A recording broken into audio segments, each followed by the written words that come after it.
BNP chairperson Khaleda জিয়ার শারীরিক অবস্থা ধীরে ধীরে উন্নতি হতে শুরু করেছে। গত কয়েকদিনের তুলনায় এখন নাড়াচাড়া করতে পারছেন তিনি। জানা গেছে চিকিৎসকদের কথার আগের চেয়ে বেশি সাড়া দিচ্ছেন খালেদা জিয়া। প্রতিদিনের মতো গত রাতেও তার অসুস্থতার সবশেষ অবস্থা নিয়ে মেডিকেল বোর্ড বসে এভারকেয়ার হাসপাতালে। গতকালও খালেদা জিয়ার কিডনি ডায়ালাইসিস হয়েছে। তার শারীরিক অবস্থার এমন স্থিতিশীলতা বজায় থাকলে খুব শিগগিরই আরও উন্নত চিকিৎসার জন্য তাকে বিদেশে নেওয়ার পরিকল্পনা রয়েছে পরিবারের। লিভারের জটিলতা, কিডনির কার্যকারিতা কমে যাওয়া সহ বেশ কিছু সমস্যায় আক্রান্ত হয়ে সংকটাপন্ন অবস্থায় 23 নভেম্বর রাতে হাসপাতালে ভর্তি করা হয় খালেদা জিয়াকে।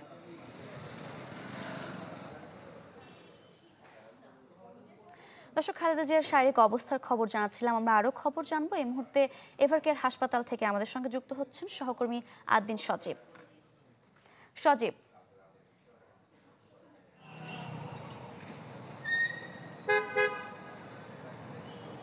সারিকা, আপনি জানেন যে যে তথ্যটা আপনি দিচ্ছিলেন যে সাধারণ দেশের মানুষ সবাই যেদিকে তাকিয়ে রয়েছে, এখানে এভারকেয়ার হাসপাতালে খালেদা জিয়া চিকিৎসাধীন রয়েছে, তার অবস্থার উন্নতি হতে শুরু করেছে। স্বস্তির খবর এটা নিশ্চয়ই আজকের জন্য, কেননা তার অবস্থা সংকটাপন্ন ছিল, সেখান থেকে যে উন্নতি হতে শুরু করেছে, তার নাড়াচাড়া শরীরে যে শয্যা রয়েছে, বিছানা রয়েছে হাসপাতালে, সেখানে তিনি আগের চেয়ে বেশি মুভমেন্ট করছেন।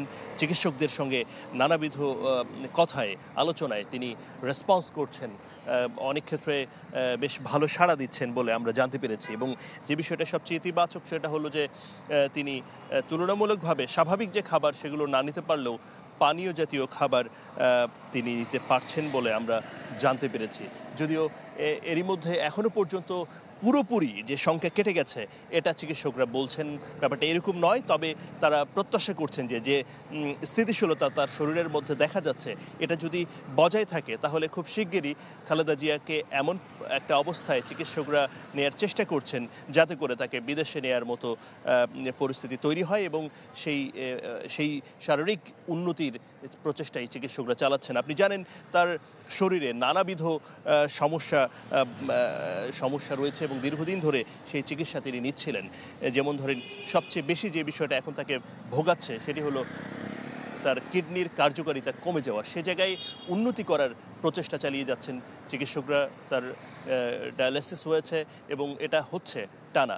মেডিকেল বোর্ড বসেছে, সেখানে ইতিবাচক ফলাফল তারা পেয়েছে। বিভিন্ন বিভাগের আলাদা আলাদা যে তার যে শরীরের অন্য নানা ফাংশনের যে সমস্যাগুলো সেগুলো নিয়ে যে পর্যালোচনা, তাতে করে ইতিবাচক যে সাড়া মিলছে, তাতে করে তারা আশা করছেন যে তার যে লিভারের যে সমস্যা এবং কিডনির যে জটিলতা সেটার কিছুটা উন্নতি হলেই তাকে এমন হতে পারে যে পরিবারের সিদ্ধান্ত অনুযায়ী তাকে বিদেশে নেওয়া হতে পারে খুব শিগগিরই। এখন আমরা অপেক্ষা করছি যে কেউ যারা এখানে সিনিয়র নেতৃবৃন্দ যারা রয়েছেন তারা শেষ পর্যন্ত সেখান থেকে ফিরে এসে কেউ যায় কিনা বা ফিরে আসলে আমাদেরকে নতুন কোনো তথ্য দিতে পারে কিনা আমরা জানাবো। সজীব, ধন্যবাদ আপনাকে। আমরাও বেগম জিয়ার সুস্থতা কামনা করছি।